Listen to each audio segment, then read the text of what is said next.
Testing, testing. Dermot Hames was the first person Rob got to know at Yarlsey's Ground the Vale on his second visit, a couple of months after Rob's father's funeral. Dermot had since become something of a wingman to Rob, meeting before home games for a drink and travelling with him to away games, generally showing him the ropes. Rob knew he had a lot of catching up to do after being opposed to football for so long, and was prepared to shadow Dermot for as long as it took, before ultimately disposing of him. The small rituals of the Gilly crew would need to be observed meticulously, the way Rob had done on the blues scene. For instance, the Gilly regulars frowned upon listening to their radios to keep up with more high-profile sporting events, thinking it disrespectful to the Yarlsey players. "Get those earplugs out before I stick my foot up your tradesman's entrance, you deviant," Dermot had screamed at someone who had drifted into the Gilly with their earphones in. People talking about work or their home lives was also disapproved of. "Someone give him a gobstopper," Trevor Kravis had once shouted, glaring at another man who was loudly discussing their new extension. To Rob's relief, drinking was actively encouraged.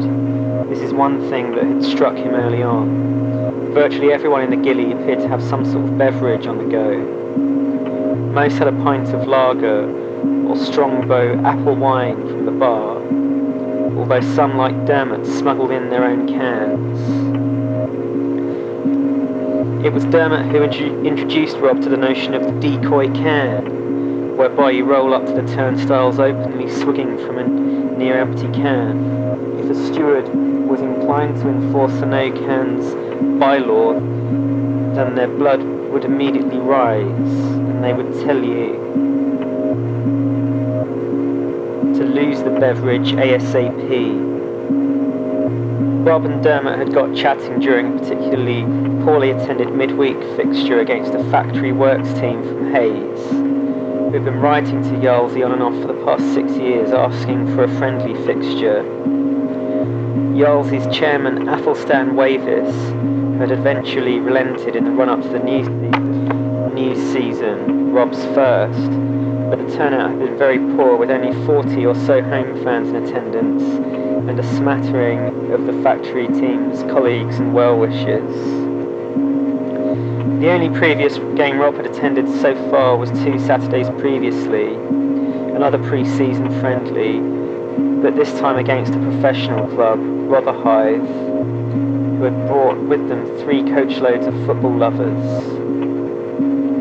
Rob hadn't entered the Gilly on this occasion, preferring to stand glued to the exit gate for the entire game, but was impressed by the spectacle.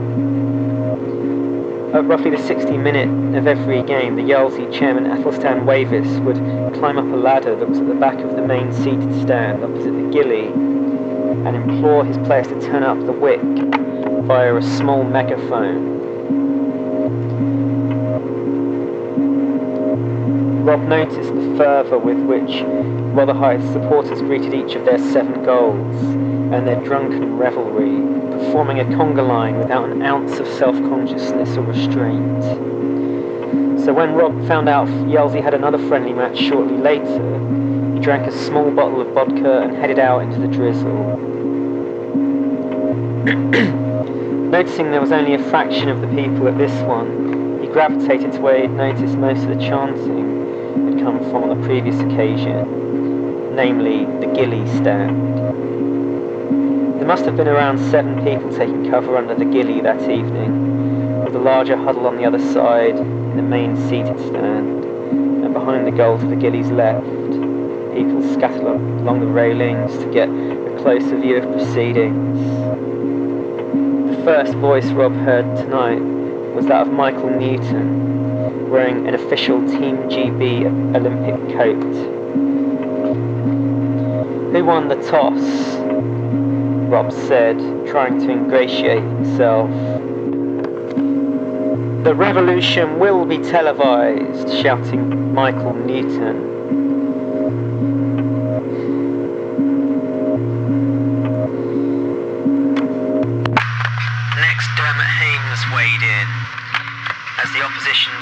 5 committed a foul.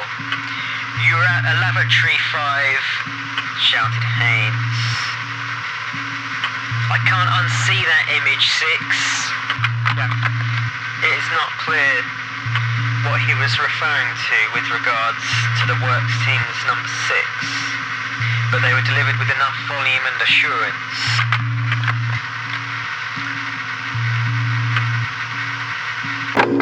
Let's get out of here, Dermot, and go somewhere better. I know it's not very salubrious, Robert, but we're wasting supping time. We need to get pissed before the game."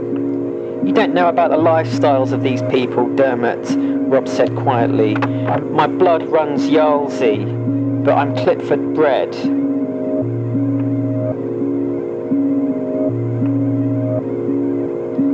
The barman on duty was now engaged in some back and forth with Dermot. He was unfamiliar to Rob. Mercifully, he didn't remember him from working on the night of the notorious Tosh gig. "Yarlsey, you say?" the barman asked. "Fuck me, that's obscure. Where's the game then?" "Up by the big wicks, towards the Lido," Dermot replied. "What, in Clipford? Who are you playing then?" "Clipford, you cheeky cunt," snarled Trevor Kravis, annoyed at this customary ignorance of the local amateur football scene among the general public. Once they were into their second pint, the group had become more rowdy. Michael Newton leading a chant of Super Yarlsey Town in his booming operatic voice. It fell as flat as last night's drip trays, as the other fans were too timid to join in. Still, seeing that there was increasingly less chance of being recognised for his part in the notorious Tosh concert, Rob was loosening up a little, not least because Dermot had opined that the pair of them had been the subject of covetous glances. He indicated a table in the corner where 2 women sat. "The strumpet over there was giving us the eye, Robert." Rob glanced over his shades. "Probably a couple of hookers," he said. "In a golf club?" "Well, if you're that interested, why don't you ask them?" said Rob, warming to the attention. "They probably think we're a bunch of ducks," Trevor muttered, joining in. "Load of blokes in here?" Rob considered this. "I'll tell you what. Tell the bar to send over half a bottle of the fizzy stuff to those 2 tarts, and say to them, 'And on the 6th day, God created Yarlsey Town.'" "Hello, Bubba," the lady said, looking Rob up and down. "We received that fizz. Your friend was telling me you're a gang of football lads and that you're the Bantam Cock." "Well, it's true," Rob said. "I do like my bother at games." "I bet you've got a big old Brandon, haven't you?" Rob was confused. Who was this Brandon character? Trevor was still listening in. "Brandon Block, Cock," he explained, hovering on the periphery. "You saucy brass," Rob replied. "What's your name? By the way, Trevor, wind your neck in." "I'm Viv," the woman replied, while Trevor scampered away. "To be honest, I'm more into music than football. I love my musicians. I love to see a rock band really giving it some on stage, then lording it up at the after show, a tart on each arm." "You could almost pass as a rock star, Bubba, in those sunglasses." "Well, I'd be lying if I said I hadn't done my time in rock," Rob said, feeling a growing sensation in his nether regions. "We never get any good rock music in Clipford," Viv complained. "Well, my last girl was local to here, Sue the Moo. She's likely now gone full leather. She was too tart-like for me. Listen, Trev," he called, waving Trevor Kravis back over. "I don't want to break into this tenner. Can you be a good boy and go and get me and this person 2 pints of lager?" Trevor got the drinks and brought them back. Viv asked a question. "Do you like the Red Hot Chili Peppers?" "No, they always give me the shits," Rob replied. "That reminds me," Viv continued, after laughing at the joke. "There was this one band we had here once, but the singer took a dump on the stage and stank the place out. To me, that was going too far." Rob tried not to let his embarrassment show. He sounds like a nasty piece of fucking work, Rob said, checking his shades were still in place. No, seriously, he said, wanting to change the subject. I'm aware of the Red Hot Chili Peppers. I won't pretend they're my favourite turn, but the guitarist had some decent chops. I bet he's got a big chopper too, Viv leered. Rob visited the toilet to think things over. He was referring to her as Sue the M with Viv for diplomatic reasons.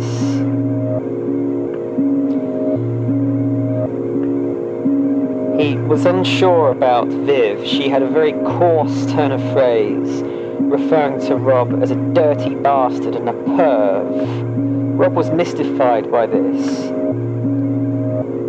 Within the relationship with Sue, it had been vindication for Rob when it broke down. Whenever he saw a relationship break down, it was vindication for Rob. His relationship with Sue the M broke down, and it was vindication for him. It vindicated his decisions and non-decisions, both real and imagined. For instance, the conviction that a woman could fall pregnant at any moment. Rob calls it the wham bam thank you man factor. When he returned, Viv was still talking in her coarse fashion. Why don't you take your sunglasses off, you dirty bastard, she asked. Rob ignored this. I'll put my cards on the table. When it comes to tarts, I listen to my gut, and my gut is telling me that you're the one for me. Viv liked what she was hearing and leaned in. I bet you're a filthy cunt in bed, aren't you? She said. She had her hand on Rob's rear end now. I bet you've got a hard on, haven't you? I bet you can do a mean bump and grind, can't you, Bob? It's Rob, he replied. Trevor Kravis came over. He was feeling horny as well, and wanted to know if Rob had any French letters with him. Dermot was outside doing press-ups in the driving range, and so Trevor had moved in on Viv's friend, now wanted some contraception should he manage to seal the deal. Fade away, mate, Rob said to Trevor. We do things differently in Yarlsey.